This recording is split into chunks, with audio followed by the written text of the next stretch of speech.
యోహాను సువార్త 8వ అధ్యాయము 12వ వచనం నుండి 14 వచనం గల భాగం మనము చదువుకున్నాం. ఈ వాక్య భాగంలో 12వ వచనాన్ని మనం ఒకసారి కొద్ది నిమిషాలు జాగ్రత్తగా ధ్యానం చేద్దాం. మరలా యేసు, నేను లోకమునకు వెలుగును, నన్ను వెంబడించువాడు చీకటిలో నడవక జీవపు వెలుగు కలిగి ఉండునని వారితో చెప్పాను. ఈ క్రిస్మస్ దినాల్లో ఎక్కడ చూసినా లైటింగ్స్ ఎక్కువగా మనం చూస్తూ ఉంటాం. అవి ఇళ్ల మీద అయితేనేమి, లేక ఆలయాల మీద అయితేనేమి, కొన్ని సందర్భాల్లో వ్యాపార సంస్థల దగ్గర కూడా ఈ క్రిస్మస్ దినాల్లో లైటింగ్స్ అనేవి అలంకరించబడతాయి. అయితే ఈ క్రిస్మస్ సీజన్లో వెలుగు యొక్క ప్రాముఖ్యత ఏంటి, ఎందుకు ఆ విధంగా మనం అలంకరించుకుంటాం అనేటువంటి విషయాన్ని ధ్యానం చేస్తే మనందరికీ తెలుసు, వెలుగు అనేది వస్తే చీకటి అనేది దూరం అయిపోతుంది. అందులో ఎలాంటి సందేహం లేదు. చీకటి అంటే వెలుగు లేకపోవడమే అనేటువంటి ఒక నానుడి కూడా ఉంది. నేటి దినాల్లో మనం గమనించినప్పుడు అనేక మంది క్రైస్తవ విశ్వాసులు, దేవుని ఎరిగిన బిడ్డలు సుమారుగా 2025 సంవత్సరాల క్రితం నేనే వెలుగు అని చెప్పినటువంటి ప్రభువును అంగీకరించి కూడా ఇంకా ఆ వెలుగులో నడవలేనటువంటి స్థితిలో ఉండడం అనేది చాలా విచారకరం. అన్యజనులకు ఇవేవీ తెలియవు, కానీ ప్రభువును అంగీకరించిన ప్రతి ఒక్కరికి కూడా ఆయనే నిత్యమైన వెలుగు అని తెలిసి కూడా ఆ వెలుగును అనుసరించకపోవడం అనేది బాధించాల్సిన విషయం. పరిశుద్ధ గ్రంథంలో మనం చూసినప్పుడు చీకటి మరియు వెలుగు ఈ రెండు కూడా ఎప్పుడు ప్రత్యర్థి శక్తులుగానే వేరు చేయబడ్డాయి. వెలుగంటే చీకటికి పడదు, చీకటి అంటే వెలుగు పడదు. కారణం ఏంటంటే, వెలుగంటే జీవమునిచ్చినటువంటి క్రీస్తు అయితే, చీకటి ఈ లోకాన్ని ఏలేటువంటి అపవాదికి సూచనగా ఉంది. కనుక వెలుగు చీకటి ఎప్పుడు కూడా ప్రత్యర్థి శక్తులుగానే ఉన్నాయి. అంతేకాకుండా చీకటి మరియు చెడు శక్తులను సూచిస్తూ ఉంది. చీకటి అనేది మనుషుల్లో ఉన్నటువంటి పాపమును కూడా సూచిస్తూ ఉంది. అయితే వెలుగు దేవుని ప్రేమను, దేవుని నీతిని, విశ్వాసాన్ని సూచిస్తూ ఉంది. అవి యేసుక్రీస్తు ప్రభువారు వెల్లడి చేయబడినట్లుగా వాక్యంలో మనం చూస్తున్నాం. అయితే ఈ దినాన 2 విషయాలను మీకు జ్ఞాపకం చేసి త్వరగా నా సందేశాన్ని నేను ముగిస్తాను.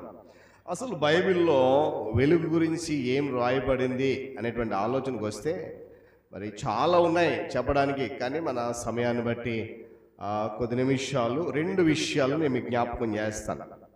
మొదటిది ఏంటంటే, ఆది కాండంలోకి వెళ్దాం. ప్రారంభ సృష్టిలోనికి 1వ అధ్యాయం 3వ వచనం 4వ వచనం అని గమనిస్తే అక్కడ ఒక చక్కటి మాటలు రాయబడి ఉన్నాయి. చూడండి. దేవుడు వెలుగు కమ్మని పలుకగా, చదవాలి, వెలుగు కలిగెను, వెలుగు మంచిదైనట్టు దేవుడు చూచెను, దేవుడు వెలుగును చీకటిని, దేవుని స్తోత్రం కలుగునుగా.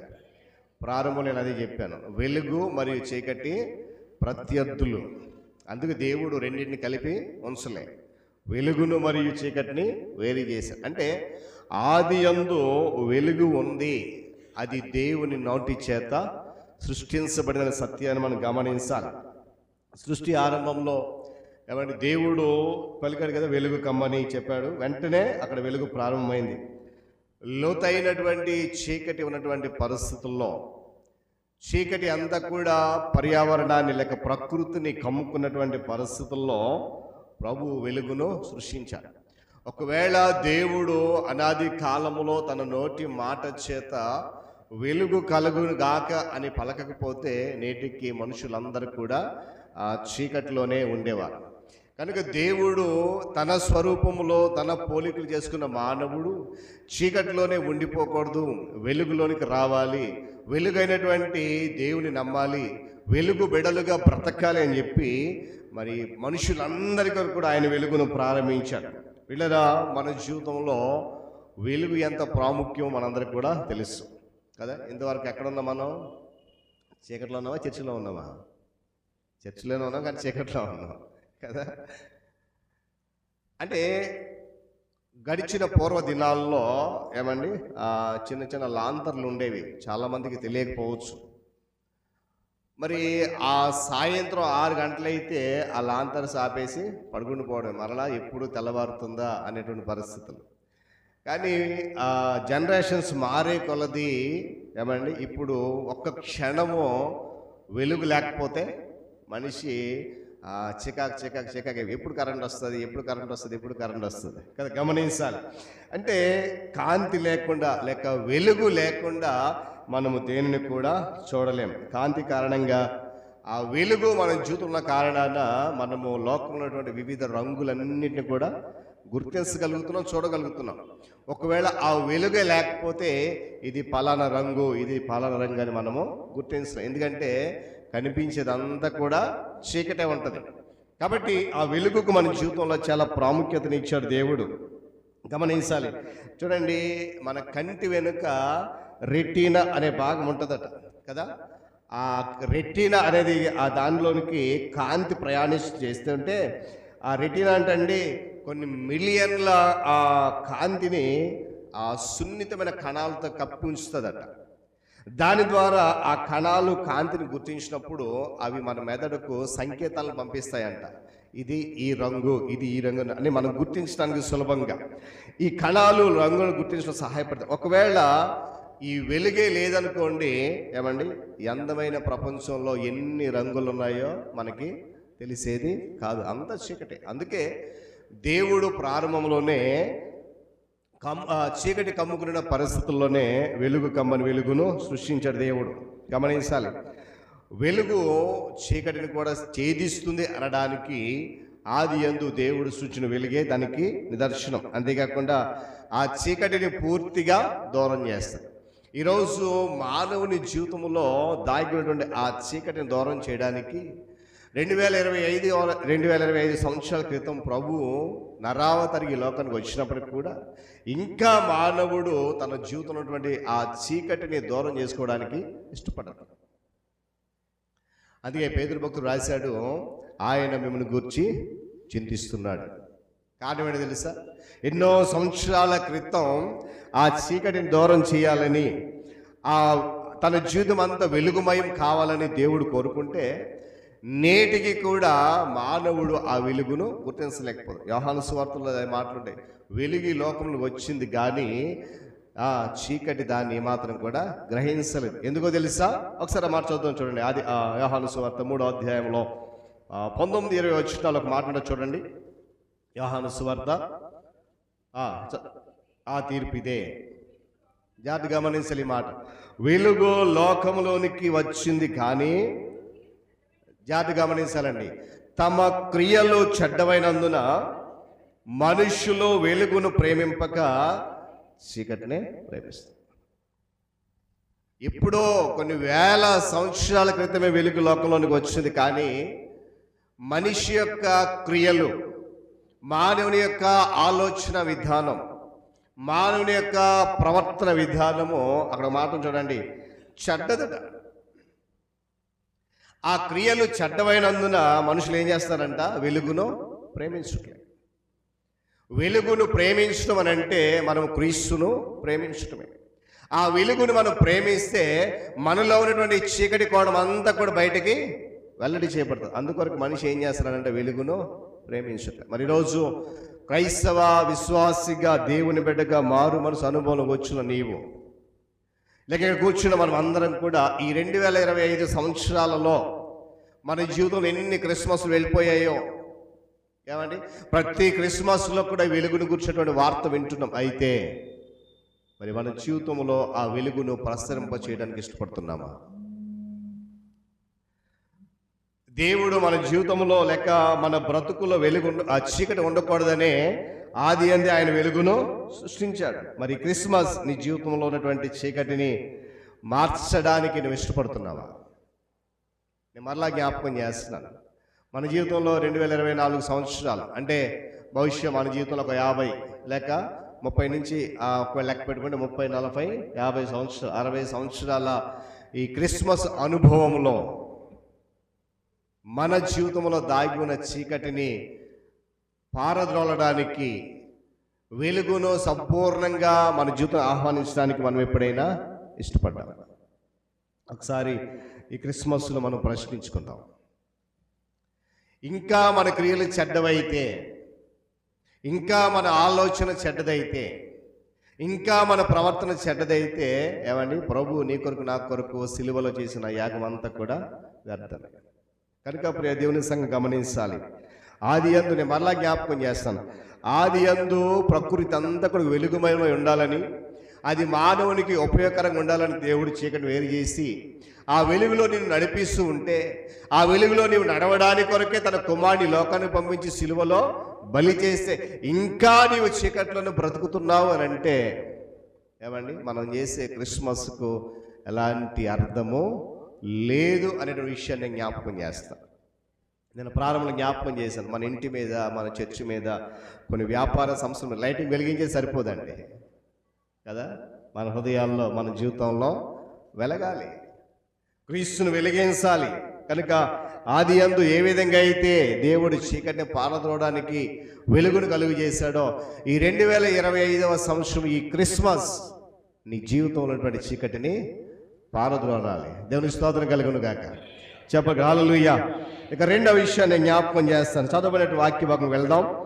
యోహాను సువార్త 8వ అధ్యాయం 12వ వాక్యం. మరలా యేసు, జాగ్రత్త గమనించాలండి, ప్రభువు చెప్తున్నాడు, ఇంతకు ముందే చెప్పాడు ఆయన, మరలా రెండోసారి చెప్తున్నాడు, మరలా యేసు నేను లోకమునకు వెలుగును. జాగ్రత్త గమనించాలి, నన్ను వెంబడించువాడు ఏమాత్రము కూడా చీకట్లో నడవకుండా జీవపు వెలుగు కలిగి ఉంటాడు. దేవునికి స్తోత్రం కలుగును గాక. ప్రస్తుతం మనము ఈ యొక్క జీవితాన్ని కలిగి ఉండాలి. ఏంటంట, ప్రభువే చెప్తున్నాడు స్వయంగా, నన్ను ఎవడైతే వెంబడిస్తున్నాడో, ఆది యందు దేవుడు చీకటి కమ్ముకున్న పరిస్థితుల్లో వెలుగును కలుగు చేశాడు. తర్వాత నూతన నిబంధన కాలం వచ్చేసరికి క్రీస్తే వెలుగుగా ఈ లోకానికి వచ్చాడు. నేను ఇంతకదే చదివించాను. ఈ తీర్పు అయితే వెలుగు లోకంలోకి వచ్చింది, కానీ తమ క్రియలు చెడ్డమైనందున మనుషులు ఏం చేస్తారంట, చీకటి. ఆ వెలుగు ఎవరు అని అంటే ప్రభువే చెప్తున్నాడు, నేనే. దేవుని స్తోత్రం కలుగును గాక. చెప్పాలి హల్లెలూయా. ప్రపంచం అంతటికి కూడా నేనే వెలుగుని చెప్తా ఉన్నాడు ప్రభు. ఏమండి, ఆయన లేనిదే మనము దేవునిని చేరుకోలేము. ఆయనను వెంబడించకపోతే మన కొరకు ఏర్పాటు చేయబడిన ఆ స్వాస్యాన్ని మనము పొందుకోలేము. ఆయనను అనుసరించకపోతే, ఆయన వాక్యాన్ని అనుసరించకపోతే మన జీవితంలో ఉన్నటువంటి పాపాన్ని మనము తొంగి చూడలేము. గమనించాలి ఈ మాట. నేను మరలా జ్ఞాపకం చేస్తాను, ప్రభువుని కనుక మనం వెంబడించకపోతే, ఆయన వెలుగును మనం చూడలేకపోతే, మన జీవితంలో దాగి ఉన్న పాపాన్ని మనము గుర్తించలేము. ఈరోజు ఇక్కడ కూర్చుని మనం అందరం కూడా ప్రశ్నించుకోవాలి, ఒకవేళ ఇంకా నా జీవితంలో పాపానికి చోటు ఉందేమో. నేను గతంలో చెప్పాను, నేను పాపము చేయలేదని చెప్పడానికి అవకాశము ఉందంటారా? చెప్పాలి, ఉందా? ఏ మనుష్యుడు కూడా భూమి మీద నరుడుగా జన్మించిన ఒక్క ప్రభువు తప్ప ఇంకా ఏ మనిషి కూడా నేను పాపము చేయలేదు అని చెప్పడానికి వీలు లేదు. మొదటి యోహాను పత్రికల మాటలుంటాయి, మనము పాపము లేని వారు చెప్పుకుంటే అబద్ధికులం అవుతామంట. అంతేకాకుండా దేవుని అబద్ధికునిగా చేసిన వారు అవుతాం. అంతేకాకుండా మనలో సత్యం ఉండదట. గమనించాలి. నేను గత జిల్లాలో ఒక మాట జ్ఞాపకం చేశాను. ఒకవేళ మనము జన్మించిన తర్వాత, గమనించాలి, మనము జన్మించిన తర్వాత ఒకవేళ పాపము చేయకపోవచ్చేమో, అంటే పాపము చేయకుండా లేము, కానీ మన జన్మము తర్వాత పాపము చేయకపోవచ్చేమో, కానీ మన జన్మము మాత్రము పాపమే. ఆ సత్యాన్ని గుర్తించాలి. కీర్తనగాడు అంటాడు, నేను పాపములోనే పుట్టిన వాడను, నా తల్లి నన్ను పాపములోనే గర్భము ధరించి. ఈరోజు ఇక్కడ కూర్చొని మనం అందరం కూడా సత్యాన్ని ఒప్పుకోవాలి, తప్పదు. అలాంటి స్థితిలో నుండి విడిపించడానికే క్రీస్తే వెలుగు ఈ లోకానికి వచ్చి ఆయనే స్వయంగా ప్రకటిస్తున్నాడు, నేనే లోకమునకు వెలుగును, నన్ను వెంబడించండి. ఆయనను వెంబడిస్తే మన జీవితంలో చీకటి అనే దానికి ఏమాత్రం కూడా చోటు ఉండదు. ఆయనే చెప్తున్నాడు కదా, చదవండి ఒకసారి. నన్ను వెంబడించువాడు చీకటిలో నడవక జీవపు వెలుగు కలిగి ఉంటాడు. ఈరోజు ఇక్కడ కూర్చుని మనందరిలో ఎంతమందిలో వెలుగు ఉందో నాకు తెలియదు, కానీ ఒకవేళ ఆ వెలుగు గనక మనలో లేకపోతే, అనగా క్రీస్తుకు మన హృదయములో స్థానము లేకపోతే, క్రీస్తుకు మన అంతరంగములో మనం ఆహ్వానించకపోతే, మనం ఏమాత్రం కూడా వెలిగించబడలేము, ఇతరులను వెలిగించలేము. దానియేలు గ్రంథంలో ఒక మాట అంటాడు 12వ అధ్యాయములో. చదువుదాం ఒకసారి. 12వ అధ్యాయం 3వ వాక్యం చదవండి. దానియేలు గ్రంథము 12వ అధ్యాయము 3వ వాక్యం చదవండి.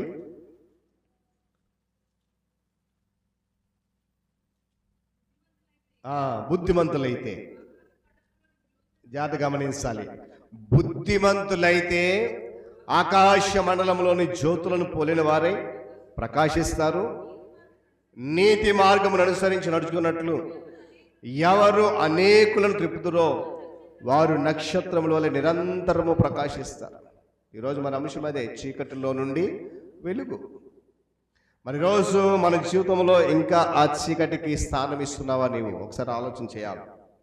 ఏమండి, నేను మళ్ళా జ్ఞాపకం చేస్తాను, క్రీస్తు మన హృదయంలో లేకుండా, ఆయనను వెలుగును మనం అనుసరించకుండా ఉంటే మన జీవితంలో ఉన్న పాపాన్ని మనం ఎప్పటికీ గుర్తించలేము. అలా ఎందుకంటే పరలోకానికి చేర్చే ఏకైక మార్గము ఆయనే. ఆయన అన్నాడు కదా, నేనే మార్గము, నేనే సత్యము, నేనే జీవం, నా ద్వారా తప్ప ఎవడు కూడా ప్రభు దగ్గరికి రాడే, తండ్రి దగ్గరికి. గమనించాలి, ఉదయకాల సమయంలో ఆయన వెలుగు అని తెలుసుకోవడం మాత్రమే కాదు, కానీ మనము ఆయనను అనుసరించడం చాలా ముఖ్యం. ఇక్కడ కూర్చున్న మనందరికీ ఆ విషయం తెలుసు. ఏమని? యేసుక్రీస్తు నిజమైన, చెప్పండి, యేసుక్రీస్తు నిజమైన వెలుగు కదా. తెలుసా తెలీదా? ఆ తెలిసినంత మాత్రం సరిపోదండి, ఆ వెలుగుని ఏం చేయాలా? అనుసరించడం అనేది చాలా ప్రాముఖ్యం. ఈరోజు ఇక్కడ కూర్చుని మనలో చాలామంది ఆ వెలుగుని అనుసరించకే, ఏమంటే మన జీవితంలో ఆధ్యాత్మికమైన ఎదుగుదల లేదు. ఆ వెలుగుని అనుసరించకే దేవుని వాక్యం పట్ల నిర్లక్ష్యం వహిస్తూ ఉన్నాం. ఆ వెలుగుని అనుసరించకే దేవుని సన్నిధి పట్ల నిర్లక్ష్య స్వభావం ఉంటున్నాం. గమనించాలి పిల్లలు. ఏమండి, ఆయన అనుసరించడం వల్ల నిజమైన వెలుగు మన జీవితంలో నుండి పాపమును, మన జీవితంలో చీకటిని కూడా దూరం చేస్తుంది అనే విషయాన్ని కూడా గమనిస్తాం. చూడండి, మన జీవితం అంతా కూడా పాపమయం. అది మనం ఎప్పటికీ కూడా ఒప్పుకుంటామా? కానీ ఆ వెలుగును అనగా క్రీస్తును గనక మనం వెంబడించగలిగితే ఆ పాపం ఏంటో లేక చీకటి ఏంటో కూడా మనం చాలా సులభంగా అర్థం చేసుకోగలుగుతాం. ఈరోజు చాలామందికి ఆ అర్థవంతమైనటువంటి సత్యము గ్రహించకే మన జీవితాలు ఇంకా ఆ చీకటిలో ఉండిపోతూ ఉన్నాయి. ఏమండి, చీకటి నుండి దూరంగా నడవడానికి ప్రభు ఈ లోకానికి వచ్చాడు కదా. ఈ పాపపు లోకంలో, చీకటి లోకంలో మానవుడిగా ఆయన సంచరించిన, జీవించిన కూడా ఆయన ఏమాత్రం కూడా పాపము అంటలేదు, ఏమాత్రం కూడా ఆయన చీకటిని అనుసరించలేదు. ఇంకా దేవుని బలమైన మాటలతో చీకటిని దూరం చేశాడు ఆయన. చూడండి, ఆ చీకటిలో నుండి దూరంగా నడవడానికి, చీకటిలో నుండి దూరంగా బ్రతకడానికి ఆయన మాత్రమే మనకు సహాయము చేయగలరు. మరి ఎవరు కూడా సహాయం చేయలేడు. నీ తోటి విశ్వాసి నిన్ను చీకటిలోని వెలుగులోనికి తీసుకురాలేదు. నేను వెంబడిస్తున్నా నీ స్నేహితురాలు, నేను వెంబడిస్తున్న నీ స్నేహితుడు నిన్ను చీకటిలోని వెలుగునకు పరిచయం చేయలేడు. ఎందుకంటే వారి జీవితంలో వెలుగుంటేనే ఆ వెలుగు నీకు పరిచయం చేస్తారు. వారి జీవితంలో చీకటి ఉంటే నీకు అదే అలవాటు అవుతుంది. గమనించాలి. కనుక మనిషి వల్ల, ఎవరి వల్ల కాదు ఒక మనిషిని చీకట్లో నుండి వెలుగులోనికి తీసుకురావడం. కేవలము నీ కొరకు, నా కొరకు కల్వరి శిలువలో ప్రాణ త్యాగం చేసిన ప్రభు ఒక్కడి వల్ల మాత్రమే. గమనించాలి. దేవుని స్తోత్రం కలుగును కాక. ఎందుకంటే ప్రతి మనిషికి కూడా నిత్య జీవనం ఇస్తానని వాగ్దానం చేసినటువంటి దేవుడు ఏమండి ప్రతి ఒక్కరిని కూడా ఆ వెలుగులో నడవాలనే ఇష్టపడుతూ ఉన్నాడు. ఈ లోకంలో అలాంటి వాగ్దానాలు చాలా ఉన్నాయి. ఏమండి, వెలుగు ఇస్తాను, లెక్క నిత్య జీవితాన్ని ఇస్తున్న వాగ్దానాలు ఇచ్చే ఇతర వెలుగులు ప్రపంచం చాలా ఉండొచ్చు, కానీ అవన్నీ కూడా అసత్యమైనటువంటివే. ఒక నిజమైన వెలుగు ఏంటనంటే దేవుని వాక్యము ద్వారా బయలుపరచబడినటువంటి క్రీస్తు మాత్రమే. దేవుని స్తోత్రం కలుగును గాక. ఏమండి, భూమి మీద పరలోకములో కూడా మన జీవితానికి వాగ్దానం చేసేటువంటి క్రీస్తు ప్రభువారే నిజమైన వెలుగు. మరి క్రిస్మస్లో ఆ నిజమైన వెలుగు నీ జీవితంలో ప్రకాశించడానికి ఇష్టపడుతున్నామా? చాలామంది భక్తులు చెప్తారు, మన ముఖము వికసించాలంటే మన మోకాళ్ళు నల్లబడాలి. మన ముఖం నల్లగా ఉందంటే మన మోకాళ్ళు తెల్లగా ఉన్నాయి అర్థం కదా. నీ ముఖము వెలుగుమయమై ప్రకాశించాలంటే ప్రభు సన్నిధిలో నువ్వేం చేయాలా? మోకరించాలా. నీ మోకాళ్ళు నల్లబడాలా. నల్లబడితేనే నీ ముఖములో కాంతి అనేది బయటికి ప్రసరింప చేయబడుతుంది. ఆ కాంతిని చూసి నీవు క్రైస్తవుడు అని ప్రజలు గుర్తించాలి. నీ పేరుని బట్టి కాదు, నువ్వు వెళ్ళే సంఘాన్ని బట్టి కాదు, నీ ముఖము చూసి, నీ ముఖములో ఉన్నటువంటి కాంతిని చూసి, లేక ఆ వెలుగును చూసి నువ్వు క్రైస్తవుడువా క్రైస్తవురాలని అడగాలి. అది నిజమైనటువంటి క్రైస్తవ జీవితం. ఎప్పుడైనా అడిగారా ఎవరైనా మిమ్మల్ని?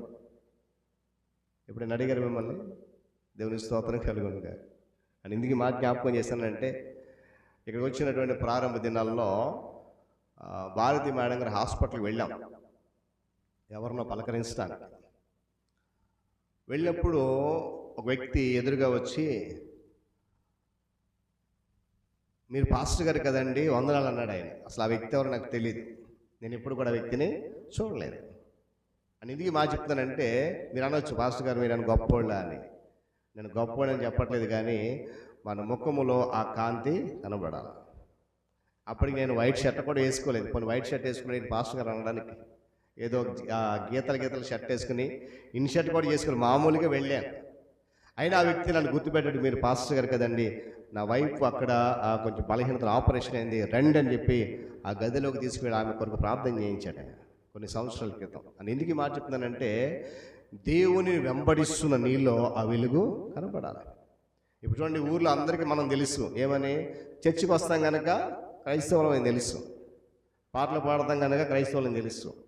ఏమని? అది కాదు, నీ ముఖములో ఆ కాంతి నీ క్రైస్తవ్యాన్ని గుర్తించేలా చేయాలి. అది నిజమైనటువంటి వెలుగు. దేవుని స్తోత్రం కలుగును కాక.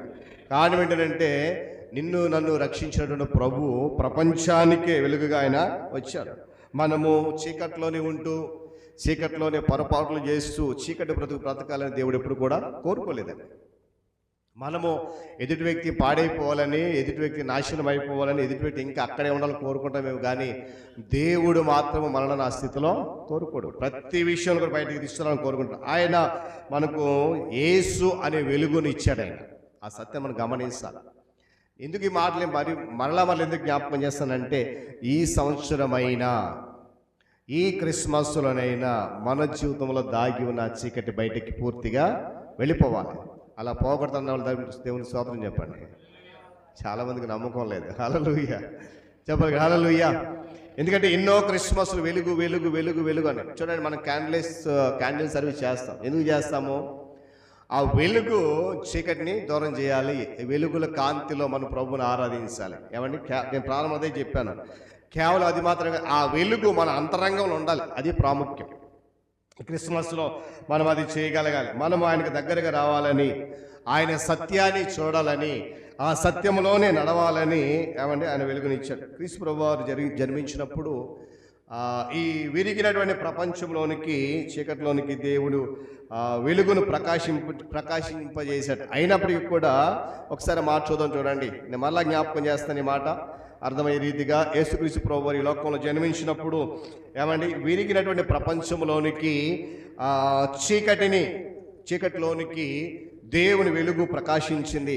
అయినప్పటికీ కూడా ప్రజల యొక్క మనస్తత్వం ఎలా ఉందో చూడండి. మనం చదివాం కదా, మొదటి యోహాను సువార్త 1వ అధ్యాయము 4-5 వచ్చి చదవండి ఒకసారి.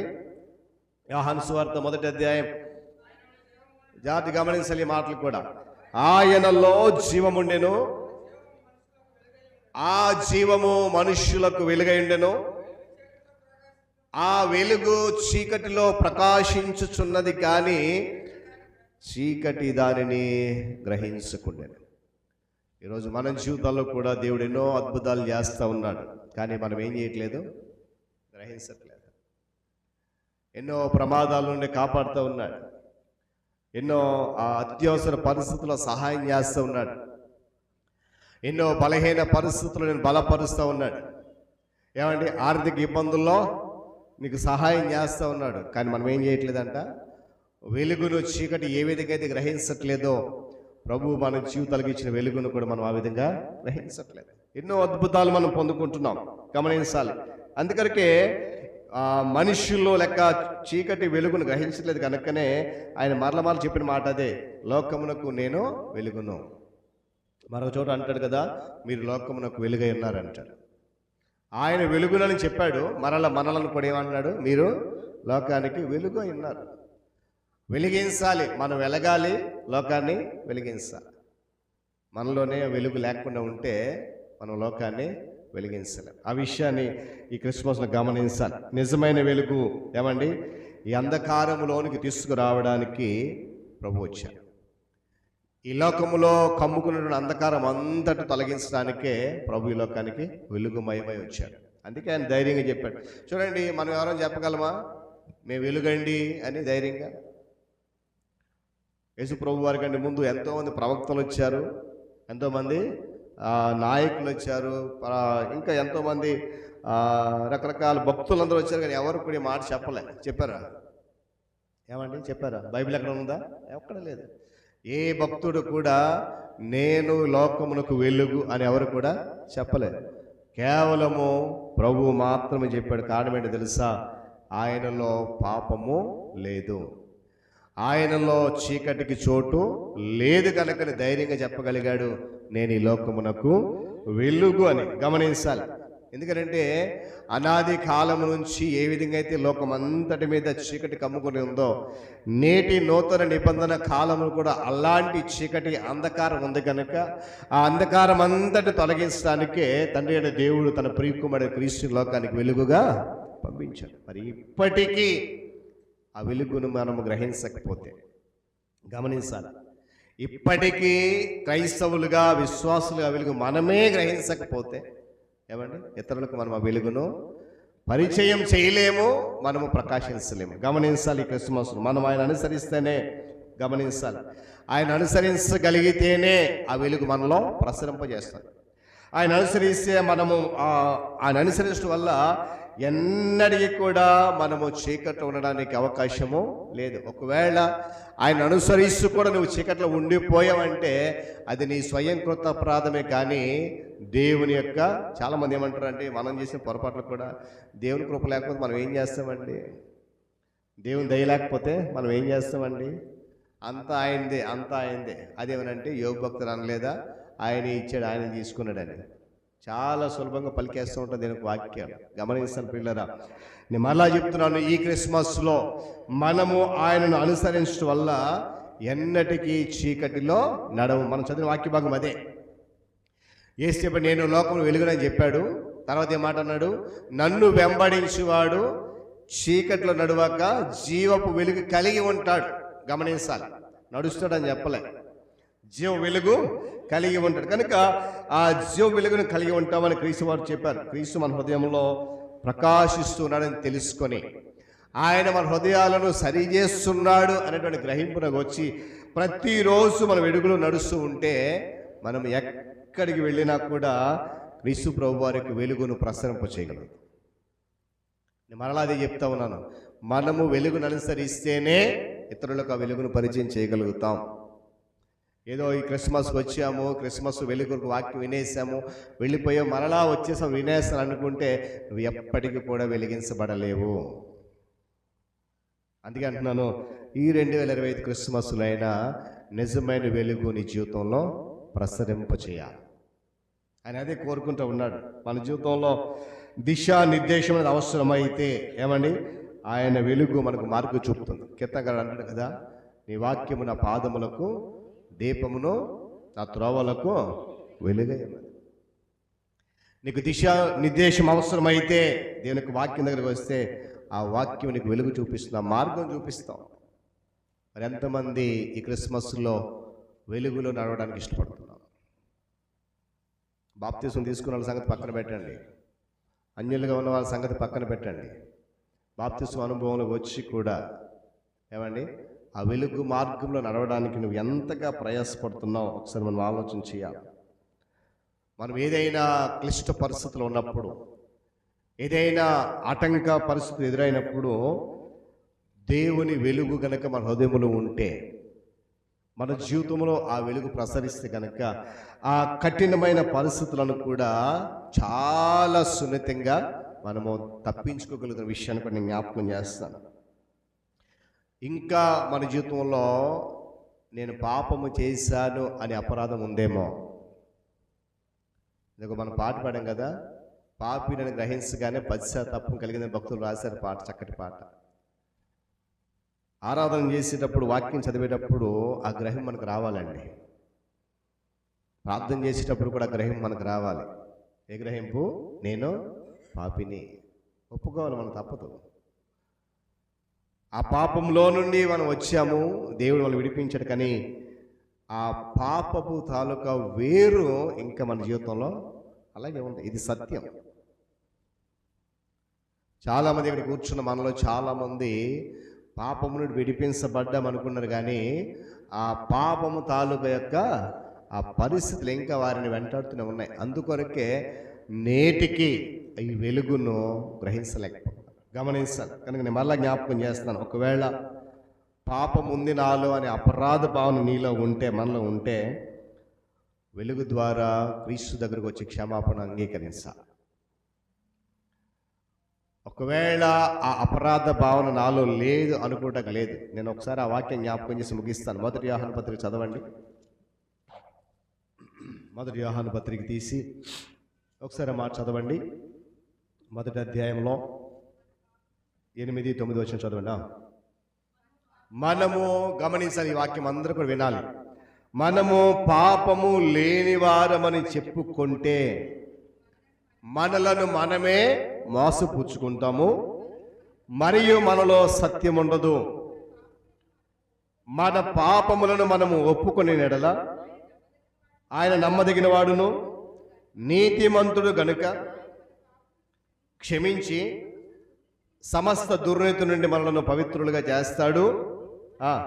జాగ్రత్త గమనించి, మనము పాపము చేయలేదని చెప్పుకునే ఎడల ఆయనను అనగా మనలను రక్షణ అనుభవం నడిపిస్తూ క్రీస్తును అబద్ధికునిగా చేయవారు అవుతాం, మరియు ఆయన వాక్యము మనలో గమనించాలి. ప్రియ దేవుని సంఘం, ఈరోజు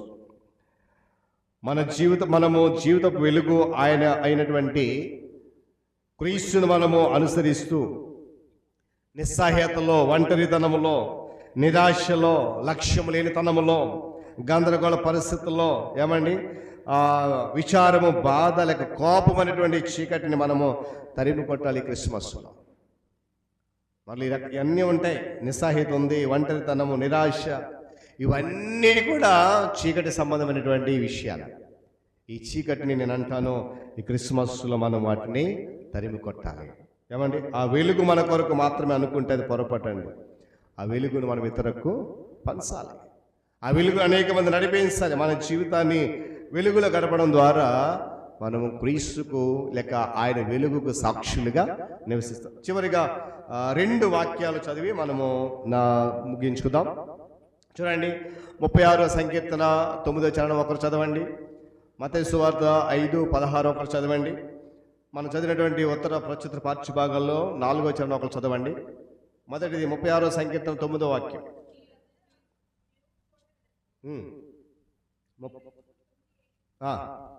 జాగ్రత్త గమనించండి, ఇక్కడ చదవండి ఒకసారి అమ్మ. నీ యొద్ద జీవపు ఊట కలదు, నీ వెలుగును పొంది మేము వెలుగు చూస్తున్నాము. మత్తయి సువార్త 5:16. జాగ్రత్త గమనించాలి ఈ మాట. ఈ క్రిస్మస్లో మనం చేసినటువంటి ప్రాముఖ్యమైన పని, మనుష్యులు మీ సత్క్రియలను చూచి పరలోకమందున్న మీ తండ్రిని మహిమపరచునట్లు వారి ఎదుట మీ వెలుగు ప్రకాశింపనీయుడి. చివరికి మాట చదువుతాం, చదవండి. ఉత్తర ప్రచుత్రాల పాఠ్యభాగంలో 112వ సంకీర్తన 4వ చరణం చదవండి, ముగించుకుందాం.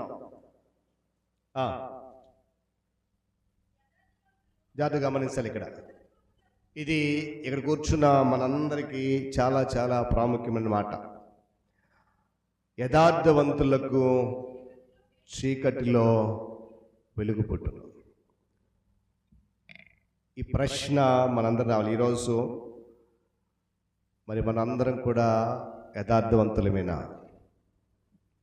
దేవుని వాక్యం సాను ప్రకారం దేవుని వాక్యాన్ని అనుసరిస్తున్నామని చెప్పుకుంటూ, వాక్య వెలుగులో నడుస్తున్నామని చెప్పుకుంటూ యథార్థత లేకుండా ఉన్నామేమో.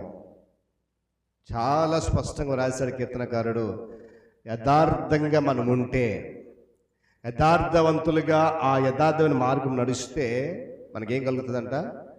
చీకటిలో వెలుగు పుడుతుంది. మరి క్రిస్మస్లో అలాంటి వెలుగు మనం ఆస్వాదిద్దాం. ఆది యందు వెలుగుంది, ప్రకృతిని కలుగు చేయడానికి, ఆ చీకటిని తొలగించడానికి తండ్రి అయిన దేవుడు వెలుగును కలుగు చేశాడు. నూతన నిబంధన కాలంలో మనుషుల జీవితాల్లో ఉన్నటువంటి చీకటిని దూరపరచడానికి క్రీస్తు ఈ లోకానికి వెలుగుగా వచ్చాడు. ఆ వెలుగునే మన జీవితాల్లో ప్రసరింప చేయాలనేది ప్రభు యొక్క కోరిక. నేను మరలా జ్ఞాపకం మాట, నువ్వు యథార్థవంతురాలుగా యథార్థవంతుడిగా ఉంటే నీలో ఏమండి వెలుగు పుడుతుంది, చీకటి అనేది దూరం అయిపోతుంది. కనుక ఈ క్రిస్మస్లో మన జీవితంలో ఉన్నటువంటి ఆ చీకటిని పూర్తిగా తరిమి కొడదాం, వెలుగుకు ఆస్వాదిద్దాం, వెలుగులో నడుస్తూ అనేకులకు ఆ వెలుగును ప్రకాశింపచేద్దాం. మరి ఆ వెలుగుమైనటువంటి క్రీస్తుని అనేకులకు చాటి చెప్దాం. దేవుడు ఈ మాటలు మన కొరకు దీవించునుగాక. తల ఉంచి కన్ను మూసుకుందాం, ప్రార్థన చేసుకుందాం. ప్రేమ కలిగిన మా తండ్రి, మీకు వందనాలు. 2025వ సంవత్సరంలో చివరి మాసము, మొదటి పరిశుద్ధ దినములో, క్రిస్మస్ మాసంలో ఒక శ్రేష్టమైన క్రిస్మస్ సందేశాన్ని మీరు మా ముందుంచినందుకు స్తోత్రాలు నాయనా. నిజమే, ఆది కాలంలో చీకటి ఆవరించి ఉన్నప్పుడు, అంధకార పరిస్థితులు ఉన్నప్పుడు నీ నోటి వాక్కు చేత వెలుగు కలుగును గాక అని పలికి సమస్త లోకమంతటికి కూడా వెలుగును కలుగజేశారు. మీకు స్తోత్రాలు. ఆనాటి నుండి నేటి వరకు ప్రతి మానవుడు ఆ వెలుగులోనే బ్రతుకుతూ ఉన్నాడు, వెలుగులో బ్రతుకుతున్నాడు. కానీ వారి జీవితాల్లో చీకటి అలుముకుందని, వారి జీవితంలో అంధకారము స్థానము సంపాదించుకుందని, ఆ అంధకారములో నుండి లేక ఆ చీకటి జీవితం నుండి మనిషిని విముక్తి కలిగించాలని 2025 సంవత్సరాల క్రితం నా తండ్రి, నీ ప్రియకుమారుడు, మా రక్షకుడు ఈశ్వరుని మా జీవితాల్లో ఉన్నటువంటి ఆ చీకటిని తరిమి కొట్టడానికి, మా జీవితంలో అలుముకున్న ఆ అంధకారాన్ని పారద్రోలడానికి ఆయనను వెలుగుగా ఈ లోకాన్ని పంపించారు. మీకు స్తోత్రాలు.